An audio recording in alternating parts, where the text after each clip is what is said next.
আমি এই ভিডিওতে খুব শর্ট করে দেখাবো যে আপনারা কিভাবে ভ্যাকেন্ট লিস্টের তথ্যটা আপাতত দেখতে পারবেন। একটু বলে রাখি যে আমার উদ্দেশ্য কিন্তু শুধুমাত্র ভ্যাকেন্ট লিস্ট দেখানো নয়, কারণ এই ভ্যাকেন্ট লিস্টগুলো পিডিএফ বা ইমেজ আকারে অনেক স্যারেরাই দিচ্ছেন, অনেকের কাছেই পাচ্ছেন। তো আমার উদ্দেশ্য আপনি খুব সহজেই আপনার হাতের নাগালেই যেন সব তথ্যগুলো পেয়ে যান। সব তথ্য বলতে আমি কি বোঝাচ্ছি এখানে, এই যে ভ্যাকেন্ট লিস্ট যেটা লিস্টটা আসবে, এই লিস্টটার পাশাপাশি আপনার এখানে অতিরিক্ত কিছু তথ্য আমি যোগ করার জন্য কাজ করে যাচ্ছে। এটা হলো যে টোটাল ক্যান্ডিডেট, আপনার 17তম থেকে কতজনের চাকরি হয়নি সেই সংখ্যাটা, এবং 18তম থেকে কতজন পাস করছে, এই দুইটা মিলে টোটাল কতজন ক্যান্ডিডেট আছে। দেন টিচার্স কন্টাক্ট, একটা প্রতিষ্ঠানের 2 থেকে 5 জন শিক্ষকের কন্টাক্ট নম্বর, বিগত 3 বছরের রেজাল্ট বা 3 বছরের ডেটা, এবং যদি ভোকেশনাল থেকে থাকে তাহলে ভোকেশনালের বিগত 3 বছরের রেজাল্টটা কেমন ছিল। আপনি আপনার মোবাইলের একটি ব্রাউজার ওপেন করবেন, গুগল ক্রোম বা অপেরা মিনি। আপনি এখানে জাস্ট seradip.com লিখে সার্চ করবেন। seradip.com এই লেখাটুকু লিখে আপনি সার্চ করবেন। এখান থেকে আপনি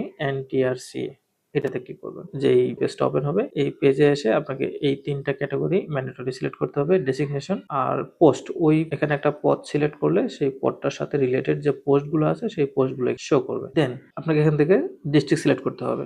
আমি যদি এখানে র্যান্ডমলি কয়টা সিলেক্ট করি, তাহলে আমার সার্চে ক্লিক করলে সিলেক্ট অল ক্রাইটেরিয়া, আচ্ছা সরি, কোনো ক্রাইটেরিয়া মিস করা হয়ে গেছে, এই ক্রাইটেরিয়া সিলেক্ট করা হয়নি। এখানে একটা ক্রাইটেরিয়া সিলেক্ট করলাম, দেন সার্চে ক্লিক করলাম। তাহলে একটু নিচে আসে দেখেন আপনার রেজাল্টগুলো চলে আসছে। একটু ডানে বাঁয়ে স্ক্রল করে আপনি সবকিছু দেখে নিতে পারেন।